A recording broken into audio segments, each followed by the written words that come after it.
skip the Riker episode and watch Star Trek Enterprise's real finale instead.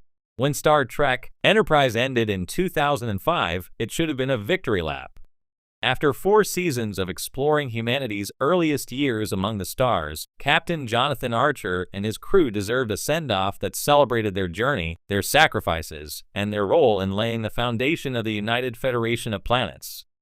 Instead, fans were handed These Are the Voyages, a finale that sidelined Enterprise's characters in favor of a thinly disguised Star Trek, The Next Generation holodeck episode featuring Commander Riker. Nearly 2 decades later, the consensus hasn't changed. The Riker episode was not the finale Enterprise or its fans deserved. But the truth is, there is a real finale to watch instead. It aired just before These Are the Voyages, and wrapped up the show's themes far better. That episode, Terra Prime, delivers the closure, emotion, and legacy that Enterprise earned. If you want to understand where the NX-01 crew truly ended their story, skip Riker and head straight for Terra Prime. The problem with These Are the Voyages.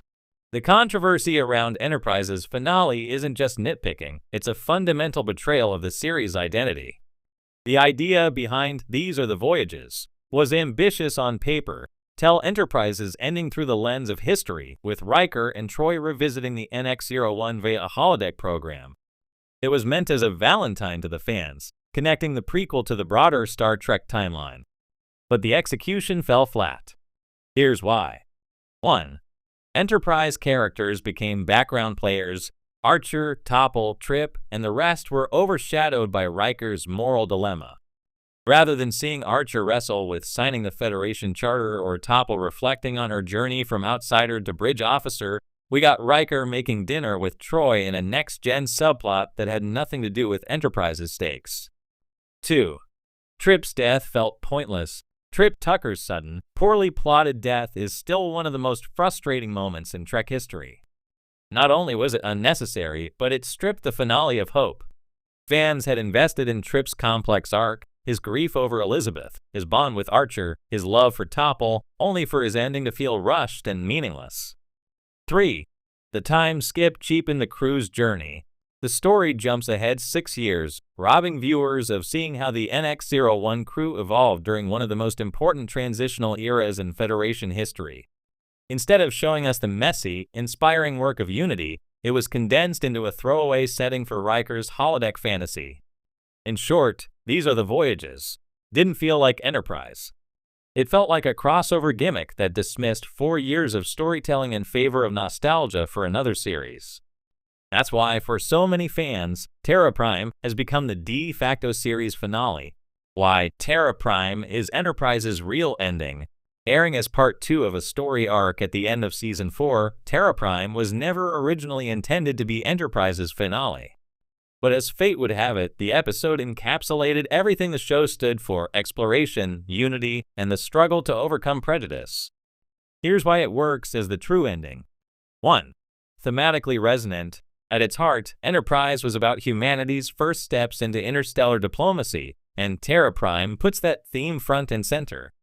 The xenophobic extremist John Frederick Paxton rallies Earth against alien influence, using a human-Vulcan hybrid baby created from Topple and Trip's DNA as propaganda. The episode forces Archer and his crew to confront the uglier side of humanity: fear of the unknown, resistance to change, and the dangers of nationalism in a galaxy striving for unity. It's not just about one mission, it's about defining Earth's role in the cosmos. That's exactly what a finale should address. 2. Emotional closure for the crew.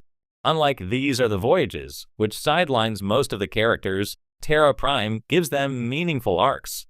Archer delivers a stirring speech at the end, reaffirming his belief in the Federation's dream. This is where it begins. That line feels like the true punctuation mark on his captaincy. Topple and Trip grieve the loss of their daughter, Elizabeth, in one of the most emotional scenes of the series. It honors their bond in a way far more powerful than Trip's senseless death later. The crew unite to stop Paxton, showcasing their growth from individuals into a family forged through shared struggle. It feels earned, heartfelt, and respectful to their journeys. 3. It balances optimism with struggle. Star Trek finales often balance hope with sacrifice. Terra Prime nails this tone perfectly. While Paxton's movement proves that xenophobia and fear won't disappear overnight, Archer and his crew demonstrate that unity is possible. The battle for the Federation is just beginning, but it's a fight worth undertaking. That bittersweet note is far more authentic than the abrupt tragedy of Trip's death in These Are the Voyages. The legacy of Terra Prime. Looking back, Terra Prime is remembered not only as Enterprise's strongest late-season episode, but also as one of the most vital bridges in the Star Trek mythos. Here's why it endures. 1. Foreshadowing the Federation. While the Federation itself isn't formally founded in the episode, the story sets up the moral groundwork. Archer's defense of diversity and cooperation resonates with the ideals Gene Roddenberry envisioned decades earlier. It makes the audience feel like they're witnessing the birth of something larger than the NX-01. 2. Humanity's dark mirror. Paxton's Terra Prime movement remains chillingly relevant today. Enterprise's willingness to confront the darker impulses of humanity, fear, prejudice, isolationism, gives the finale timeless weight. It asks hard questions. Are we ready for the future? Can we rise above our worst instincts? 3. Closure without finality. Terra Prime doesn't tie every loose end, but that's the beauty of it. Like the best Star Trek stories, it leaves space for the imagination.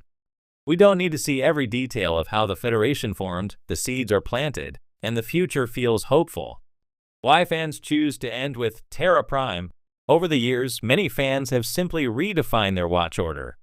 Instead of enduring the letdown of These Are the Voyages, they stop with Terra Prime. Some even argue that watching These Are the Voyages undermines the power of Terra Prime. By ending on Paxton's defeat, Elizabeth's memory, and Archer's speech, the series closes with dignity. The NX-01 crew stands together, looking toward the future, not reduced to background players in another show's holodeck simulation. For new viewers, this approach also works better. Instead of leaving with disappointment, they get a finale that captures Enterprise's essence, the messy, inspiring first steps of humanity's journey into the stars. Could Enterprise have had a better finale? Absolutely. Had Enterprise received its planned 5th season, the showrunners teased arcs involving the Romulan War, further exploration of the Andorians and Tellarites, and a proper depiction of the Federation's birth. That's the ending the NX-01 truly deserved. But given the show's abrupt cancellation, Terra Prime feels like a surprisingly fitting substitute. It's ironic, a story never designed as the finale ended up doing the job far better than the one written for that purpose. Final verdict. Terra Prime greater than Riker. Star Trek has had its share of controversial finales, some divisive, some beloved. But no ending has been as widely rejected as Enterprise's These Are the Voyages. For fans who want closure without frustration, the solution is simple. Skip it. Watch Terra Prime instead. Watch Archer declare that this is where it begins. Watch Topple and Trip agree.